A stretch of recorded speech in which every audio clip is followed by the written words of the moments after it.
बच्चे नमस्कार।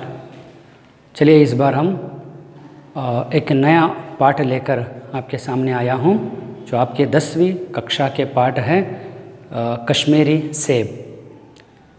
इस पाठ को हम कहानी कह सकते हैं। मुंशी प्रेमचंद द्वारा लिखित ये कहानी है। पहले प्रेमचंद के बारे में हम कुछ थोड़ी सी जानकारी प्राप्त करेंगे। इन्हें हिंदी जगत के उपन्यास सम्राट कहा जाता है। तो ऐसे प्रसिद्ध लेखक हैं मुंशी प्रेमचंद जी। और ये रही इनकी तस्वीर, ये है मुंशी प्रेमचंद। और आपके टेक्स्ट बुक में देखिए लेखक का परिचय दिया गया है।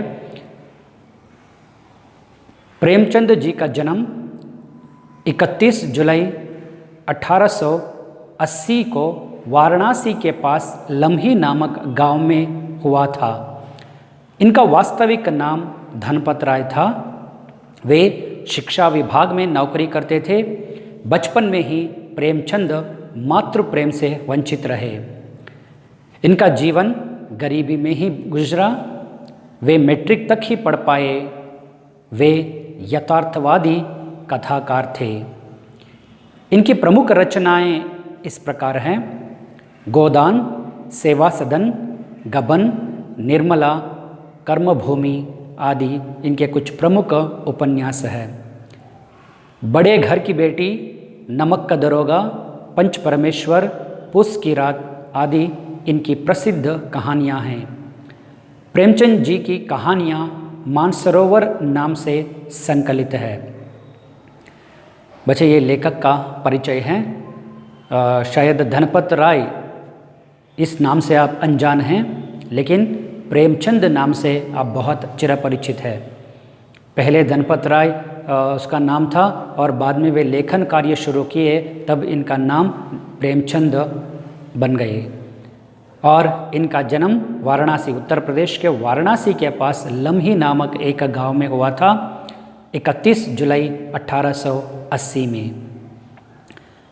बचपन से भी तो गरीबी इसके साथ ही रही। तो बचपन में ही इनकी माँ गुजर जाती है, तो माँ के प्रेम से वे वंचित रहते हैं। फिर भी तो इनकी मैट्रिक तक पढ़ाई होती है। बाद में वे शिक्षा विभाग में कुछ समय तक काम करते रहते हैं और इन्हें यथार्थवादी कथाकार कहते हैं। ये बहुत उपन्यास लिख चुके हैं, कहानी लिख चुके हैं, फिर भी इसे कहानी के लोक में इनके योगदान अद्वितीय होते हैं। और इन्हें कथाकार, यथार्थवादी कथाकार या यथार्थवादी लेखक कहते हैं। यथार्थवाद का अर्थ होता है जो है वैसे ही दिखाना, यथार्थ जैसा है वैसा है लिखना। वे भारतीय समाज के दर्पण कहा जाता है इनके साहित्य को। तो अपने साहित्य में भारतीय जो समाज है, लोगों के जो जीवन शैली है, तो लोगों के कष्ट है, लोगों इसे सब कुछ बहुत वर्णनात्मक ढंग से वे अपने साहित्य में लिखते चलते हैं। इनकी कुछ प्रमुख रचनाएं इस प्रकार है। इसे मैंने कहा है पहले उपन्यास सम्राट कहते हैं। तो इनके एक एक उपन्यास भी हिंदी साहित्य के लिए एक अनमोल रत्न कहा जाता है। गोदान, सेवा सदन, गबन, निर्मला, कर्मभूमि इनके कुछ प्रमुख उपन्यास हैं। और इनके कुछ प्रसिद्ध कहानियाँ भी हैं। बड़े घर की बेटी, नमक का दरोगा, पंच परमेश्वर, पूस की रात आदि इनकी कुछ प्रमुख कहानियाँ हैं। और इनके सभी कहानियों को मानसरोवर नामक एक संकलन में रखा गया है। ये लेखक का परिचय है। अब पाठ के तरफ ध्यान देंगे। तो इस बार आपको ये पाठ दिया गया है लेखक को प्रेमचंद जी का, कश्मीरी सेब। अब इस पाठ के शीर्षक पढ़ने से तो आपके मन में शायद ये भाव आया होगा कि लेखक यहाँ पे सेब के बारे में वर्णन किया है या कोई कश्मीर के सेब के बारे में वर्णन किया है, लेकिन ऐसा नहीं है। लेकिन यहाँ पर लेखक एक सेब के माध्यम से जो खरीदारी करते समय हम किस तरह धोखेबाजी में पड़ जाते हैं, किस तरह हमारे साथ धोखा होता है, तो इसे दर्शाते हैं। और साथ ही साथ ये भी बताते हैं कि हम खरीदारी करते समय किस तरह सावधान से रहना चाहिए।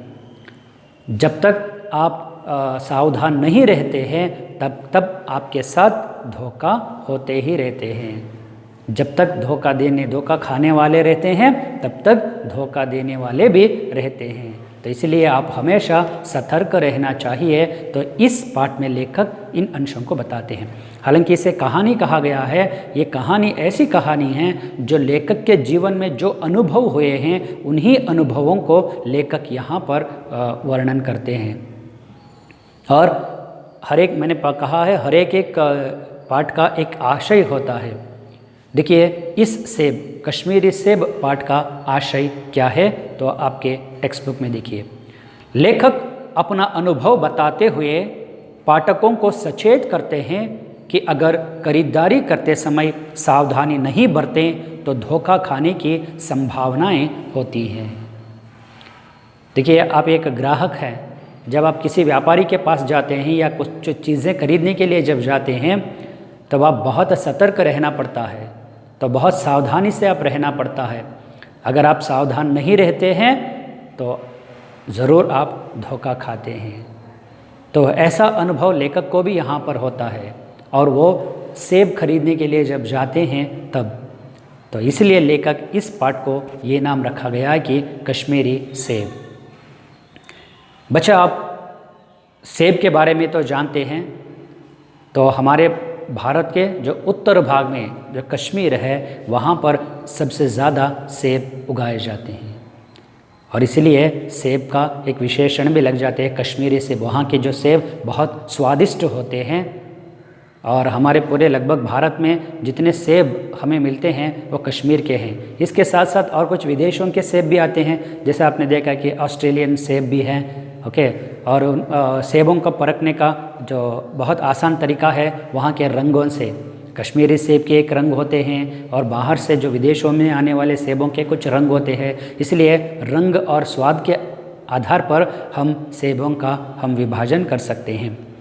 और यहाँ पर कश्मीरी सेब पाठ से लेखक अपने अनुभव के बारे में बताते चलते हैं और अपने अनुभव से आपको सचेत करना चाहते हैं, यही पाठ का आशय है, ओके। और देखेंगे तो इस पाठ में लेखक और क्या कहते हैं। देखिए पाठ को शुरू करेंगे। कल शाम को चौक में 2-4 ज़रूरी चीज़ें खरीदने गया था। पंजाबी मेवा फरोशों की दुकानें रास्ते में ही पड़ती हैं।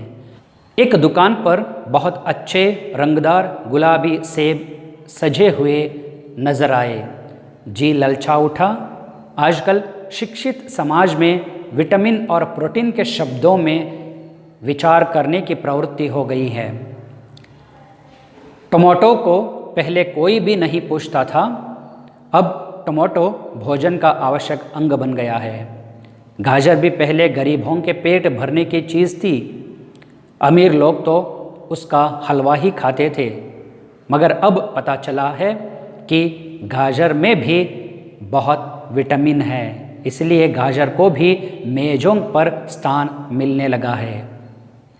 और सेब के विषय में तो यह कहा जाने लगा है कि एक सेब रोज़ खाइए तो आपको डॉक्टरों की ज़रूरत ना रहेगी। डॉक्टरों से बचने के लिए हम नीम कौड़ी तक खाने को तैयार हो सकते हैं। सेब तो रस और स्वाद में अगर आम से बढ़कर नहीं है तो घटकर भी नहीं। सेब को यह स्थान मिल चुका है, अगर वह केवल स्वाद की चीज़ नहीं है, उसमें गुण भी है।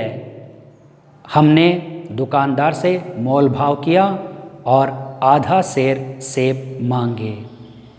देखिए बच्चे इस पहले अनुच्छेद में तो लेखक आपको ये कहना चाहते हैं, जो एक दिन कुछ ज़रूरी चीज़ें खरीदने के लिए लेखक बाजार जाते हैं।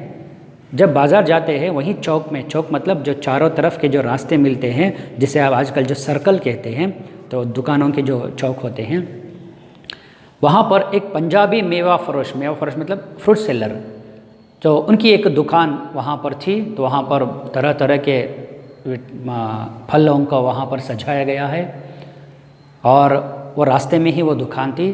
जैसे लेखक उसके सामने से गुजर रहे थे तो उस दुकान में सजे हुए अच्छे रंगदार, गुलाबी रंगदार सेब, गुलाबी रंग के होते हैं कश्मीरी सेब, गुलाबी रंग के सजे हुए सेब नज़र आए। जैसे इतने अच्छे अच्छे रंगदार सेब देखकर लेखक जी ललचा उठा। जी ललचा मतलब खाने की इच्छा जागृत होना। तो ये सोचते सोचते, देखते देखते ही लेखक के मन में और कुछ भावनाएं और कुछ विचार आते हैं। वो है सेब, फल क्यों खाते हैं?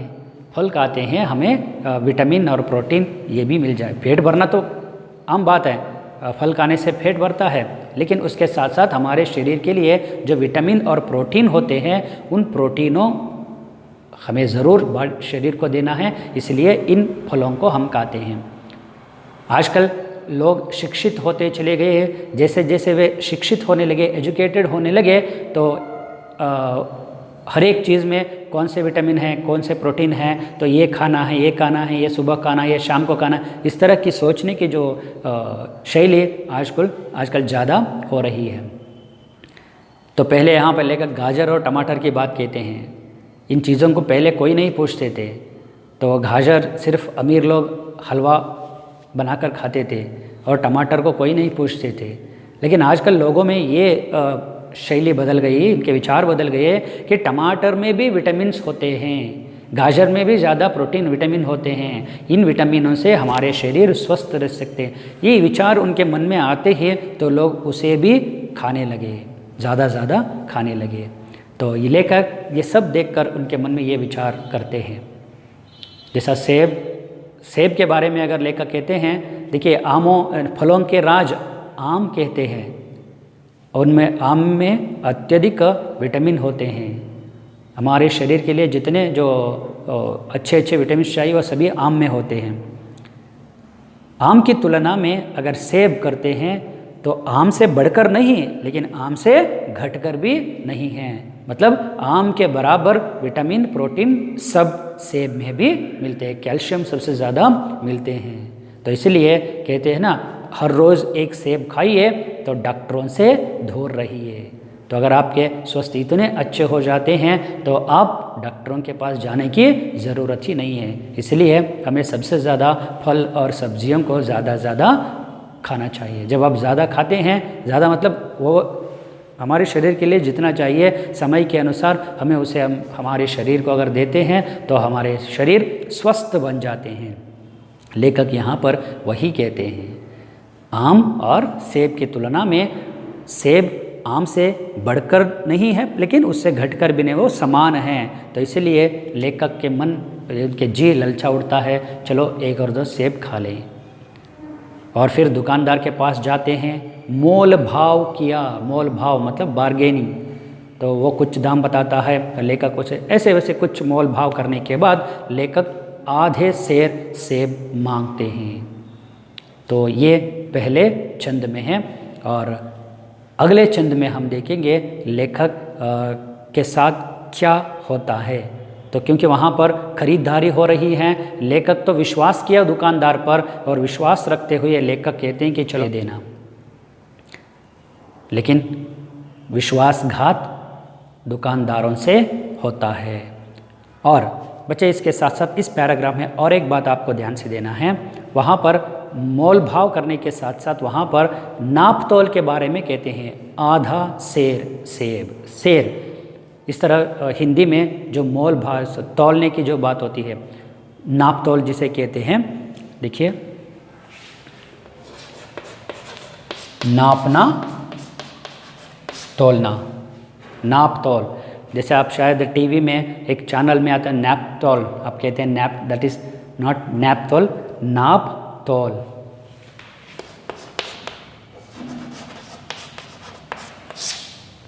नाप तोल, नापना और तोलना। नापने का अर्थ है अಳೆಯುವುದು, ओके। तोलना अर्थ है ತೂಗುವುದು। हम कुछ चीज़ों को हम नाप कर बताते हैं, कुछ चीज़ों को हम तोल कर बताते हैं। जैसे आपकी इस चार्ट में आप देखिए, आपको पता चलता है कि कौन कौन चीज़ों को हम नापते हैं। नापना मतलब अಳೆಯುವುದು। फॉर एग्ज़ाम्पल, हाँ, अगर हम अगर कोई दूर ही अगर हम मेजरमेंट करना चाहते हैं उसे नापते हैं, 2 मीटर 10 किलोमीटर। ओके, इस तरह अगर तोलना है, अगर कोई पदार्थ या वस्तु को अगर हम तोलते हैं, तराजू या और कुछ चीज़ों से हम तोलते हैं, उसे तोलना कहते हैं। फॉर एग्ज़ाम्पल 10 किलो आम, ओके, 2 लीटर दूध। ओके, सो इस तरह नाप तोल का अर्थ है नापना, तोलना, अಳೆಯುವುದು ಮತ್ತು ತೂಗುವುದು। ओके, इन विचारों पर आप ध्यान दीजिए। और इसमें फल और सब्जियों में रहे विटामिन की बात करते हैं लेखक। यहाँ पर एक बार आप इस तस्वीर को देख लीजिए, शायद आपको पता चलता है कि किन किन फल सब्जियों में कौन कौन से विटामिन्स होते हैं। इस पर आप ज़्यादा ध्यान दीजिए क्योंकि आपकी एक परियोजना में तो ये इससे मदद मिलती है। ओके, और अगले क्लास में हम इस पाठ से आगे बढ़ेंगे। तब तक के लिए धन्यवाद।